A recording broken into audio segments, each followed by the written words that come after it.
Olá, está começando mais uma edição do São Lucas 24 Horas. E hoje nós vamos falar sobre a trombose, uma doença que muitas vezes pode ser silenciosa, mas que pode trazer grandes consequências quando não tratada e diagnosticada a tempo. Mas você sabe quais são os fatores que desencadeiam a trombose? Para explicar melhor sobre as causas, os sintomas, as formas de prevenção e também os tratamentos dessa condição, nós conversamos hoje com o cirurgião vascular, Dr. Eduardo de Davi. Olá, doutor, seja bem-vindo novamente. Obrigado, é um prazer estar aqui. E hoje nós vamos falar sobre trombose, um assunto tão importante dentro da cirurgia vascular. E eu gostaria que o doutor começasse explicando justamente pra gente, doutor, qual que é a definição da trombose, o que acontece quando um paciente tem uma trombose? A gente chama de trombose a formação de um coágulo sanguíneo dentro de um vaso. Certo. Esse vaso pode ser uma artéria ou pode ser uma veia. Artérias, para lembrar o pessoal que está em casa, são os vasos que levam sangue do coração para a periferia, né? Então são os vasos nutridores, né? Aquilo que quando a gente diz assim, como é que está o pulso? O que tu está palpando aqui? Tu está palpando uma artéria. Pulsa por quê? Porque é o sangue ejetado do coração. O coração bate e empurra sangue pelas artérias. Então o sangue vai até minha mão pelas artérias, vai até meu pé pelas artérias, alimenta os tecidos e é recolhido pelas veias. Veias são diferentes, veias não pulsam, né? Quando a gente vai no laboratório tirar sangue, a gente tira sangue de uma veia, não de uma artéria. Quer dizer, às vezes até é de uma artéria, mas na maioria das vezes é de uma veia. Então, esses vasos superficiais que aparecem no dorso da mão, isso é tudo veia, certo? Veia é um vaso de baixa pressão e de fluxo lento, porque a gente não tem um coração lá no pé para mandar o sangue de volta, né?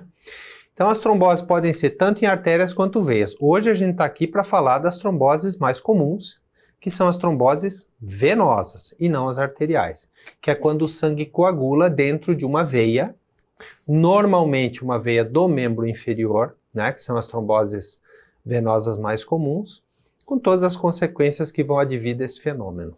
E doutor, falando justamente sobre essa questão dos membros, então ela é mais comum de acontecer, então principalmente do quadril para baixo, ali das pernas, assim, que é pra gente deixar bem claro também pro pessoal. Mas ela pode acontecer em outras partes do corpo também, né? Só pra gente esclarecer que pode acontecer. Sim, pode acontecer em membro superior, né? Pode acontecer especialmente em pacientes hospitalizados, assim, que recebem aqueles catéteres para infusão de medicamento no pescoço e tal, pode pegar veia jugular, veia subclávia, né?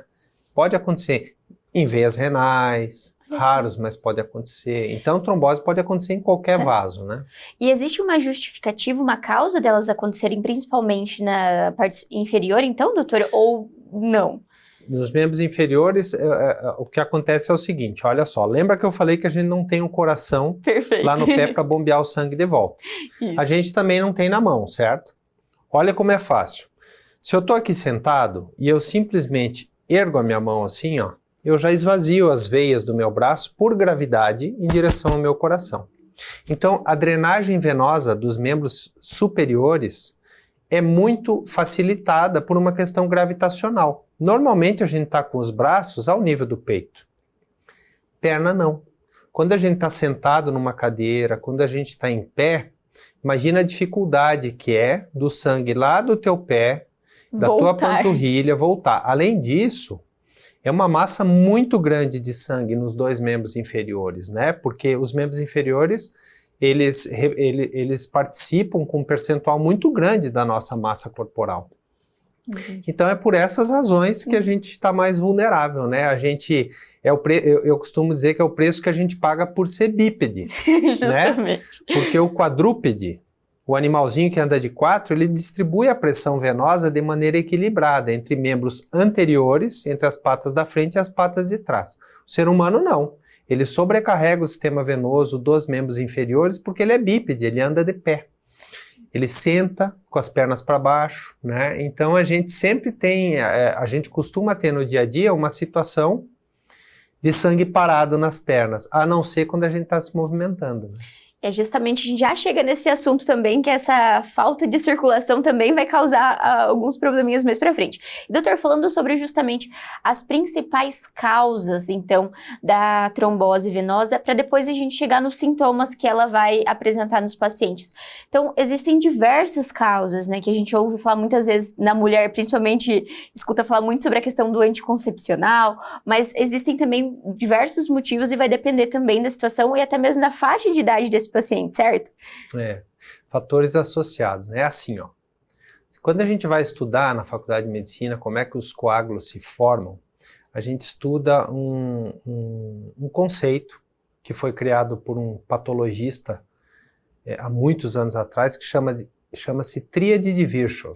A Tríade de Virchow diz o seguinte, que para um coágulo se formar dentro de um vaso, tem que ter 3 coisas. A primeira, lesão do endotélio. O que é lesão do endotélio? É lesão da camada interna do vaso. Isso acontece quando a gente sofre, por exemplo, um trauma, certo? Um trauma que pode ser um trauma cirúrgico, pode ser uma fratura, pode ser a punção de um vaso, trauma. A segunda é a hipercoagulabilidade, quer dizer, um sangue mais propenso a coagular. Quando que isso acontece? De novo, no trauma. Quando a gente se corta, o nosso sistema de coagulação é ativado para parar o sangramento. Quando a gente sofre uma cirurgia, que é um trauma, o nosso sistema de coagulação é ativado para parar o sangramento. Então são situações de hipercoagulabilidade. Quando um atleta exagera no uso de testosterona, por exemplo, e fica com a viscosidade do sangue aumentado, ele cria um estado de hipercoagulabilidade. O uso de hormônios estrogênios, em alguns casos, leva ao estado de hipercoagulabilidade. E o terceiro é o que a gente chama de estase sanguínea. O que é estase? É o sangue paradão, que não está circulando bem. Então, quando a gente está parado, de novo a história do coração nos pés. Quando eu estou aqui parado, sentado com as pernas para baixo, minhas veias estão cheias de sangue ali na panturrilha e o sangue está com uma preguiça danada de voltar. Se eu começar a caminhar e me movimentar, eu acabo com a estase. Então, toda situação que envolver esses itens torna a pessoa mais propensa a ter uma trombose. Já falei, cirurgias, e quanto maior a cirurgia, maior o risco.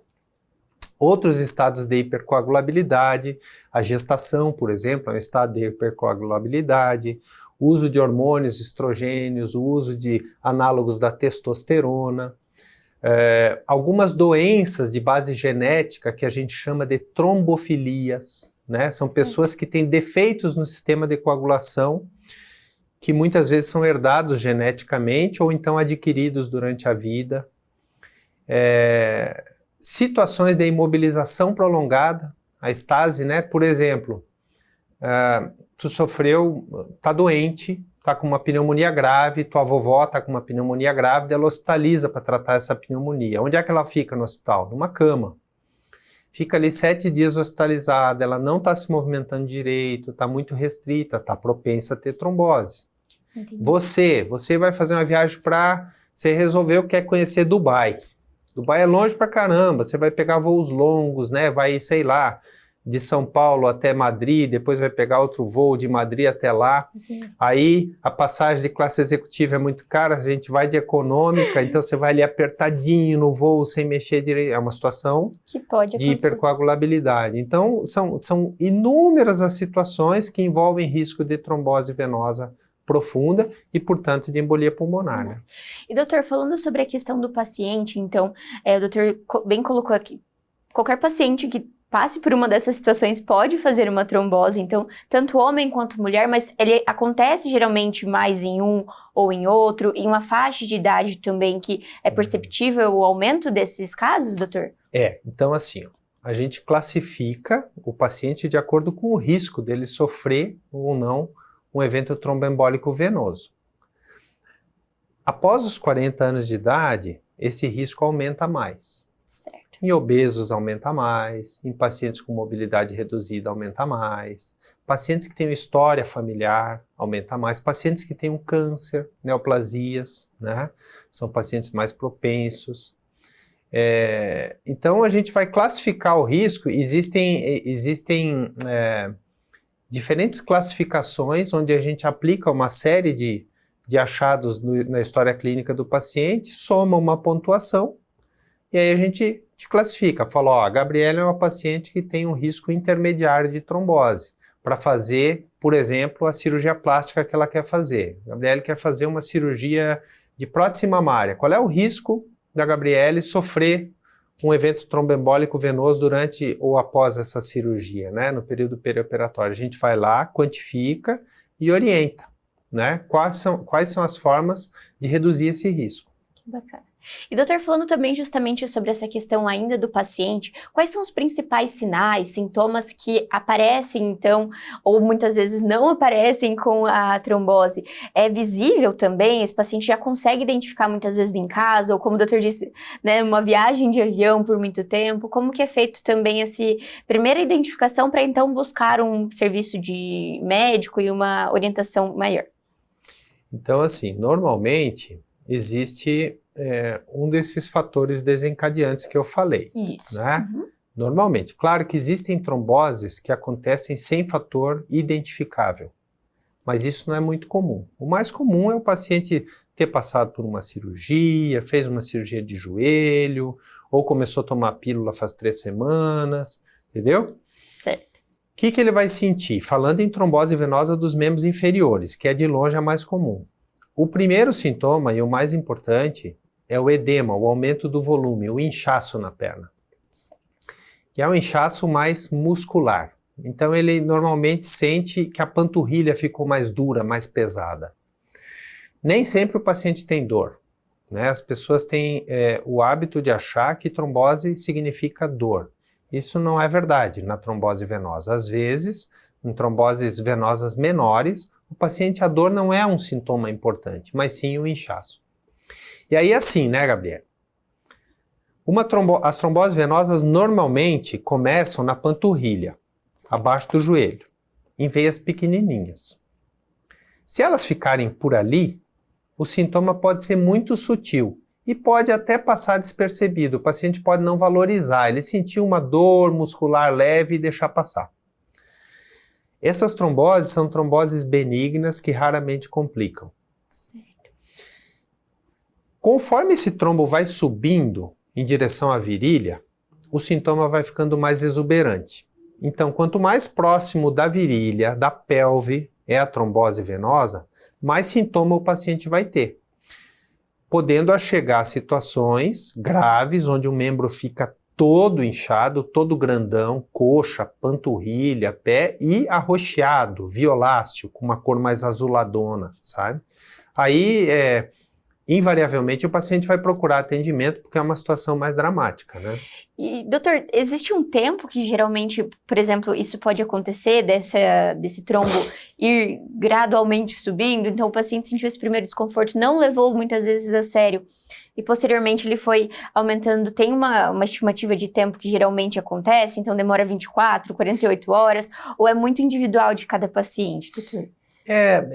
As tromboses menores, né, restritas à panturrilha e tal, como eu disse, elas têm uma sintomatologia mais leve e isso às vezes atrasa um pouco o diagnóstico, né? Às vezes o paciente leva até 1 semana para chegar no médico. Ele fala, eu percebo que essa minha perna está meio diferente, já faz uns 5, 6 dias e tal.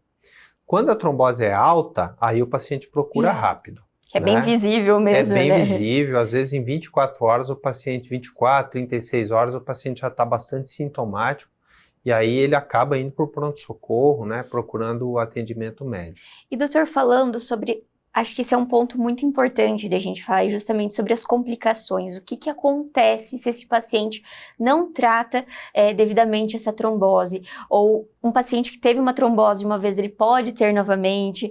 Explica um pouquinho pra gente também sobre esses riscos justamente dessa situação que pode acontecer com o paciente, então.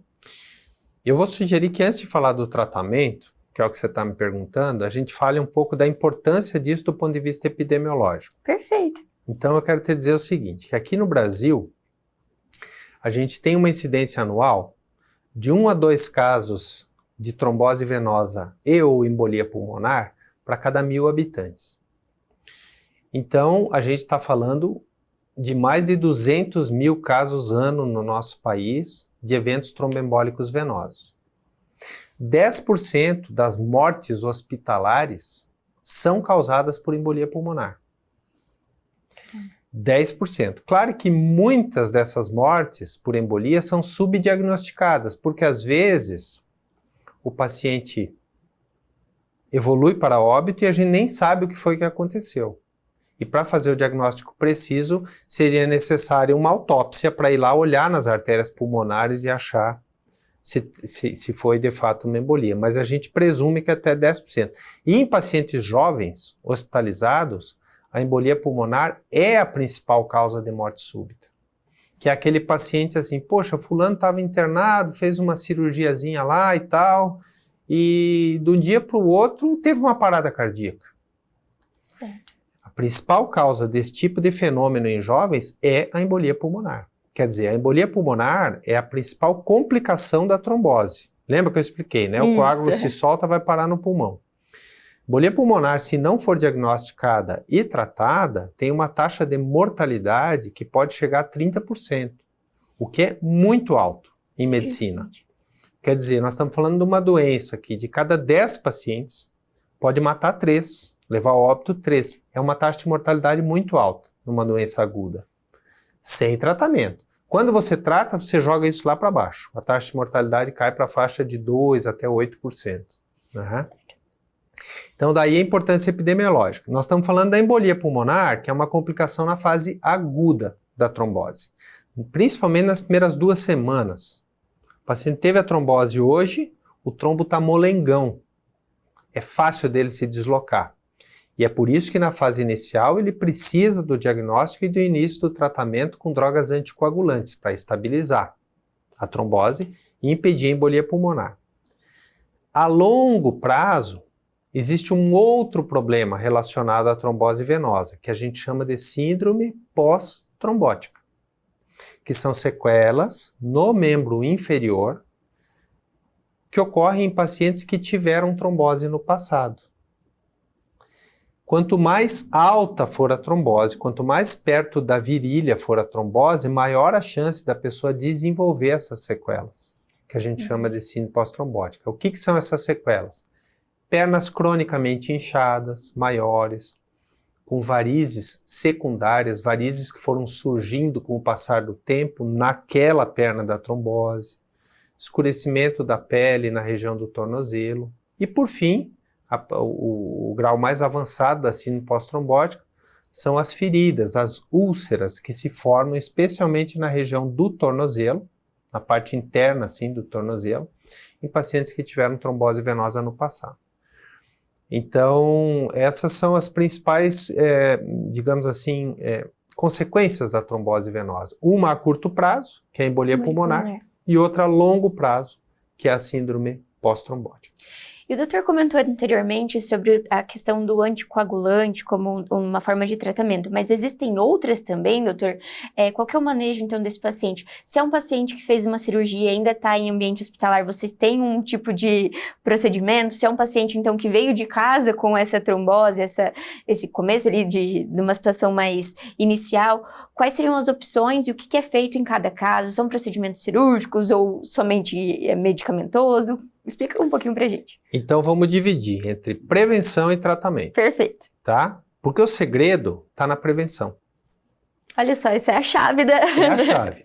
Então assim, toda situação que envolva risco aumentado de trombose venosa e embolia pulmonar, a gente tem que se antecipar. Como que a gente reduz as chances de um indivíduo sofrer um tromboembolismo venoso? A gente reduz as chances usando medicação para prevenção. Essa medicação são anticoagulantes. Aí você diz assim, poxa, mas ele vai ser operado, como que ele vai usar um anticoagulante? Aí o médico vai cortar, não vai parar de sangrar? Não, a gente usa o anticoagulante numa dose menor, numa dose preventiva, não numa dose plena. Certo. Ele vai coagular, entende? Mas a gente vai usar numa dose segura. Em cirurgias grandes, isso é iniciado logo depois da cirurgia.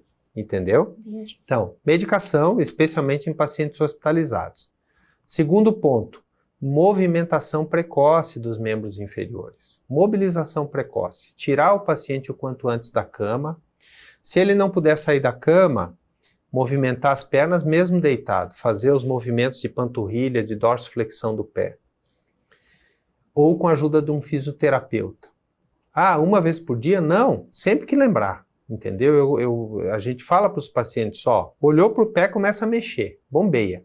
Isso é válido também para quem está fazendo viagem de avião para Dubai, tá? Isso, justamente. Fazer movimentação, levantar, caminhar no corredor do avião, isso é super importante. Terceiro ponto, a compressão elástica. Quando a gente usa um dispositivo de compressão elástica, como uma meia elástica, ela ordenha as nossas veias, não deixa o sangue ficar paradão lá embaixo, empurra o sangue para cima. Então, os dispositivos de compressão elástica são formas eficientes de prevenção. Movimento, meia elástica e medicação anticoagulante. Prevenção, beleza? Certo. Mas daí deu a trombose. O paciente está com uma trombose venosa, nós temos que tratar. A base do tratamento não é cirúrgica. A base do tratamento é medicamentosa. A gente vai dar anticoagulante também. O anticoagulante, dessa vez, vai ser usado numa dose maior, numa dose plena. Certo. Qual é o objetivo de usar anticoagulante na trombose venosa profunda e na embolia pulmonar? Não é desmanchar coágulo. O anticoagulante não desmancha Essa era uma dúvida que eu justamente ia perguntar para o doutor. Ele não desmancha. O anticoagulante, ele bloqueia o processo trombótico. Quer dizer, ele faz o trombo parar de crescer. Dando tempo para que o nosso próprio organismo dê conta de desmanchar aquele coágulo. Porque a fibrinólise, o ato de desmanchar coágulos, é inerente ao nosso sistema circulatório. É uma forma de proteção que nós temos, entendeu? Entendi. Então, o nosso corpo tem um sistema de coagulação que trabalha tanto na formação de coágulos, quando a gente se machuca, para que a gente não morra sangrando, e trabalha também na absorção desses coágulos quando eles não são mais necessários. Então, a base do tratamento é a anticoagulação. Para o controle do sintoma, Gabriele, para diminuir o inchaço da perna, aí se usa uma meia elástica, um dispositivo de compressão. Né? Entendi. Então, essa é a base. Existem situações onde a trombose é muito extensa, pegando vasos aqui da pelve, especialmente em pacientes jovens. Vamos voltar para você. Você que foi lá fazer sua cirurgia plástica e teve uma trombose venosa extensa, porque você tinha uma trombofilia que passou despercebida, que não se sabia. Aí a Gabriele está com uma enorme trombose venosa, a perna dela está enorme. Aí eu olho para a Gabriele e penso assim, poxa vida, a Gabriele é uma moça jovem, tem uma longa expectativa de vida. Será que eu vou dar só anticoagulante para ela e torcer para essas veias se recanalizarem e ficarem normais? Ou vale a pena eu ir lá e acelerar, dar uma mão para o organismo para desentupir essas veias logo, para tentar evitar que ela tenha problemas de úlcera, ferida na perna daqui 10, 15 anos? Lembra que a gente falou sobre isso, né? Isso. Então, em casos particulares, vale a pena intervir. Daí a gente vai intervir não por cirurgia aberta, a gente faz isso por cateterismo. Né? É o mesmo método utilizado Isso, a gente entra com dispositivos que vão aspirar coágulos ou medicações intratrombo que vão desmanchar esses trombos ou a associação deles, para a gente tentar recanalizar logo e evitar sequela futura. Isso também é válido para embolia pulmonar, viu? Que era essa outra dúvida, porque no caso da trombose, então é esse tipo de tratamento, e para embolia também é utilizado anticoagulante, mas tem esses casos que é feito, mas também são indicações específicas, doutor? Muito específicas, A embolia pulmonar é assim, o tratamento padrão é anticoagulante. Certo. Porque você pode ter uma embolia pulmonar pequena que curse com um quadro de tosse, por exemplo. Uma tosse que não está deixando você em paz, e aí você vai investigar a causa da tosse e descobre que você teve uma pequena embolia pulmonar. Você vai tomar anticoagulante. Agora, se você tiver uma embolia pulmonar maciça, muito grande, que pode até te levar ao óbito, isso pode comprometer a função do teu coração. Porque o coração trabalha em conjunto com a circulação pulmonar. E quando você entope demais a circulação pulmonar, você sobrecarrega o coração. Afeta todo o conjunto. E isso pode levar o paciente ao óbito, né? Também. E aí, em casos dramáticos, se justifica a gente também, por cateterismo, ir lá na artéria pulmonar e tentar desobstruir para aliviar a sobrecarga sobre o coração, aumentando a chance para que esse paciente sobreviva, né? E doutor, o uso desse anticoagulante, ele vai ser temporário ou esse paciente que teve uma trombose, ele vai ter que usar o anticoagulante para o resto da vida? Acho que essa é uma dúvida também muito comum que o paciente... Ótima pergunta. Na verdade, depende. Depende do quê? Primeiro, da extensão da trombose.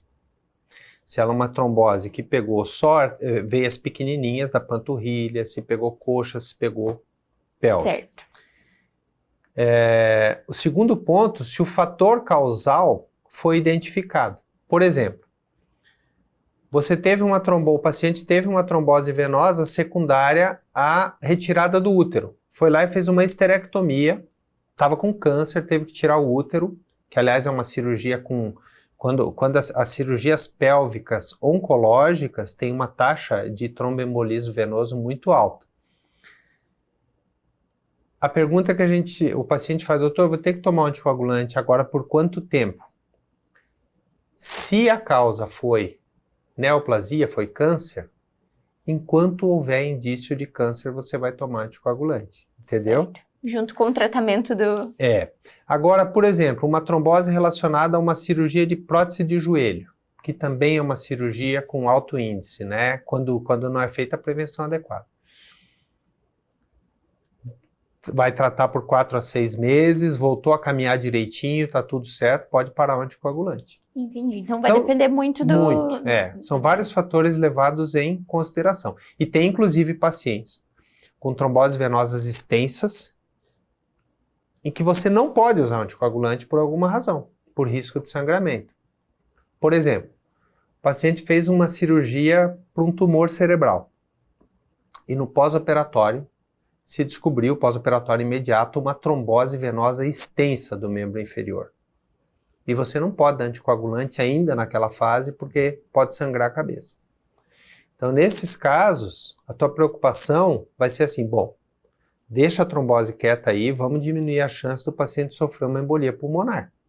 Entendi. Aí, por cateterismo, a gente coloca a gente chama isso de filtro de veia cava, um filtro na veia que leva o sangue das pernas para o coração e deixa esse filtro ali como uma medida profilática, preventiva, para que ele não sofra uma embolia pulmonar. Assim que ele puder iniciar a anticoagulação, a gente vai iniciar. E o doutor comentou sobre a tríade, né? Os 3 fatores ali também. Isso. Então são, de certa forma, preventivas também no sentido de da população se prevenir para uma situação de que não tenha, digamos assim, no caso de cirurgias e traumas, justificável, digamos assim, mas de modo geral, com o estilo de vida, então, a própria circulação mesmo, caminhar, o fazer exercício também auxilia no não ter uma trombose futura, doutora. A gente pode falar sobre essa forma também de prevenção de modo mais geral, além do tratamento, então, quando, no caso do paciente cirúrgico, no paciente que tem também essas predisposições? Sim, é assim, no dia a dia, não faz nenhum sentido você ficar tomando anticoagulante para prevenção. Justamente. Né? Então, se você está preocupado com isso, você tem que se preocupar. Veja bem, Gabriela, todo mundo sabe o que tem que fazer para ter um estilo de vida saudável. Perfeito, e a gente fala toda terça-feira no São Lucas 24 horas. Sabe disso, né? Então, assim, se você pratica atividade física regularmente, se alimenta direito, e não se aventura em tratamentos sem embasamento teórico claro, como a gente tem visto muito hoje em dia, volta e meia aparece no consultório alguma mulher jovem com uma trombose venosa na perna, do nada uma mulher já está na meia-idade, que não deveria ter aquilo mais, porque não está grávida, aí você vai investigar, eu estou usando testosterona, porque para dar um up, para me sentir mais forte, melhor, entendeu? Então as pessoas, e esse é um alerta que eu faço aqui para a população que está nos assistindo, para sempre se darem o direito de duvidar das coisas, né? Então, assim, hoje as pessoas são sobrecarregadas de informação por causa da internet, né? E às vezes vale mais o que uma pessoa no Instagram, um influencer falou, do que... Então, assim, converse direitinho com o seu médico, de preferência. Quando a gente fala médico, a gente também não pode... assim como tem cozinheiro de tudo quanto é tipo, tem médico de tudo quanto é tipo também, né? Então, assim, tomem cuidado, tomem cuidado. questionem bastante. Posso usar isso mesmo, doutor? Quais são os possíveis efeitos colaterais? A gente tem visto muita coisa, né? É o tal do chip da beleza, são as injeções. Então, assim, cuidado, porque não há almoço grátis, entendeu? Justamente. Não há almoço grátis. A pessoa se expõe, às vezes, na busca de uma melhor estética e acaba negligenciando situações de cuidado que vão levar a complicações que podem ser muito sérias, né? E tá cheio de história assim por aí. E a gente tem que é justamente esse alerta que eu encerro nossa entrevista de hoje, doutor. Esse é um assunto muito importante que vale esse alerta e eu acho que foi muito bem colocado isso que o doutor falou sobre buscar especialistas, buscar médicos comprometidos de fato com a saúde desse paciente. E essa questão da comunicação hoje é fundamental, né? Essa troca de confiança de fato com o médico e o paciente, de perguntar e questionar. Hoje cada vez mais a gente vem visto muito disso, né? De informação a torto direito, como diz o outro, né? Mas buscar, então, referências e lugares que são confiáveis, com equipes, e também fazer todo esse acompanhamento com os seus médicos de confiança, o médico da família, o ginecologista da mulher, o urologista, muitas vezes também, né, doutor? Para ter essa prevenção a longo prazo e acompanhamento desse histórico, certo? Exato. A internet deu oportunidade da gente receber um monte de informação, tanto boas quanto ruins. É uma ferramenta formidável, né? Agora com a inteligência artificial, com os diferentes chats que tem aí, mas assim, tem que usar com inteligência, sabe? E se a pessoa não se sentir segura para esclarecer uma dúvida, pergunte para um médico de confiança, né? Ou peça ajuda para alguém que tem um embasamento teórico melhor para ajudar a entender, a compreender aquilo.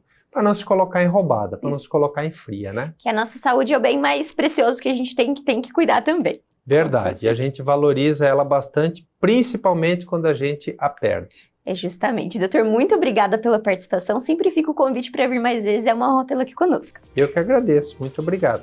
E o São Lucas 24 horas de hoje fica por aqui, mas não deixe de acompanhar as redes sociais através do @FH São Lucas Cascavel para ficar por dentro de todas as novidades.